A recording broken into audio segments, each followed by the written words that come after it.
After these events, the one and only true God tested Abraham.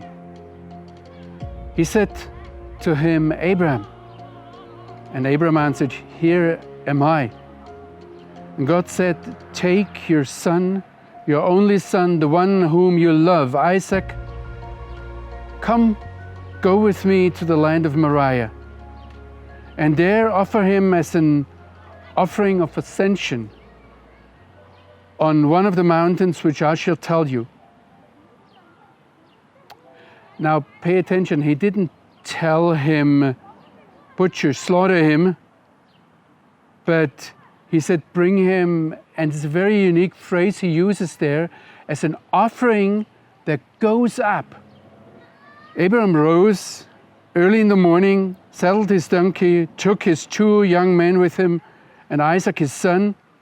He himself cut the wood for the offering of ascension, and then he got up and went to the place of which the one God had told him. And on the 3rd day, Abraham lifted up his eyes and saw the place from afar. Now I'm able to show you this place. We are here more or less. It changed a lot, I know.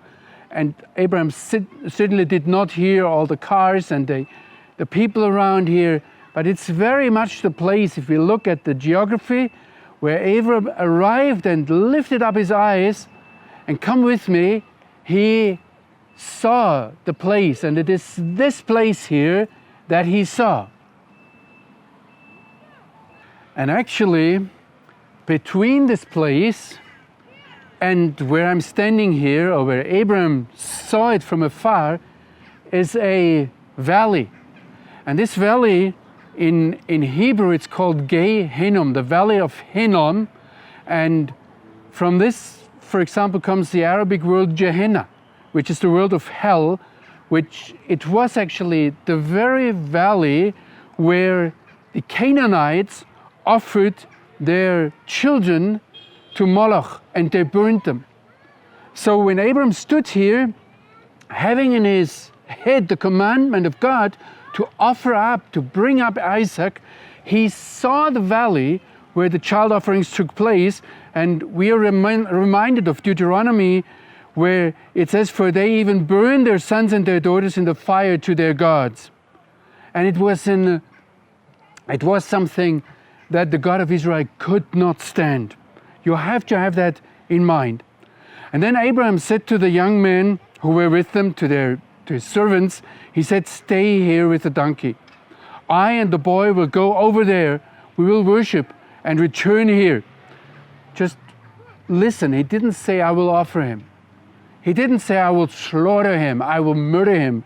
He said, "We will worship and I will return to you." And Abraham took the wood of the offering of ascension and put it on Isaac his son, and he took his hand and the fire and the knife, and they went both of them together in unity. Father and son had not spoken until now. At least there's no recording of them talking to each other. So there had been silent, and maybe it was also a little bit of depression. It was certainly tension. And into this silence now, Isaac said to Abraham, his father, "Daddy, Father, may I ask you something?" And Abraham answered, "Yes, my son, I'm here."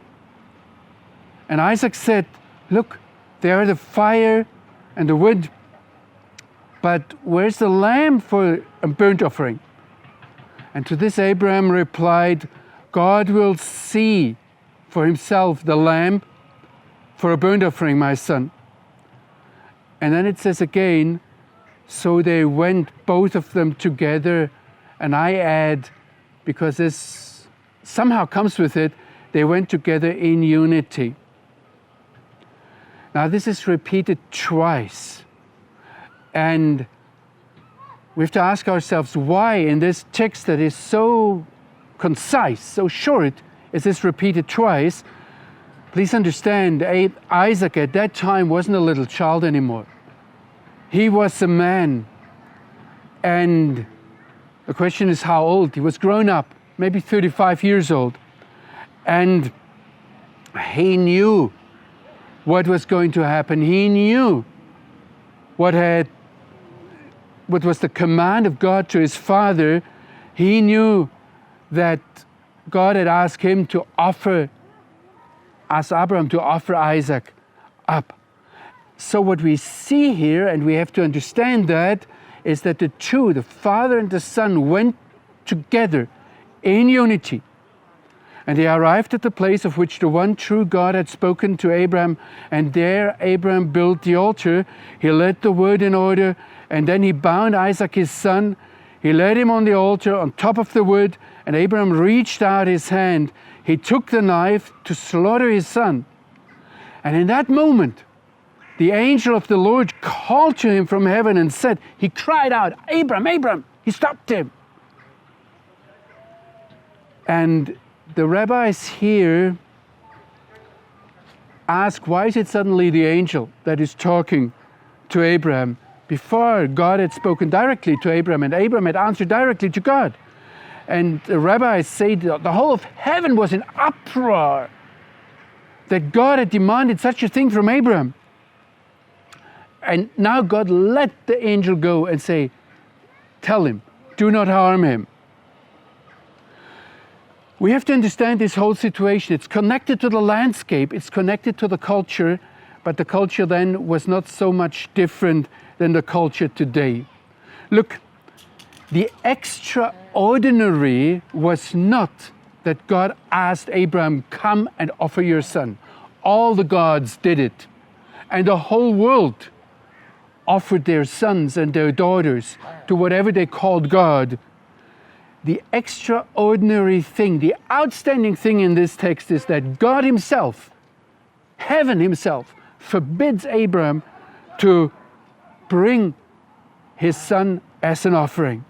And you know, this is one of the basic messages of this text. Not that God asks a child offering, but that God forbids it in face of Gehenna, of Gehenna, of the valley of Hinnom. And you know, it is up until today that the world basically asks us to offer our children. If you see how many people today don't want to have a child, how many people abort children for their careers, whatever is their gods, even if you go into the believing families, how many believing parents offered their children for their ministry?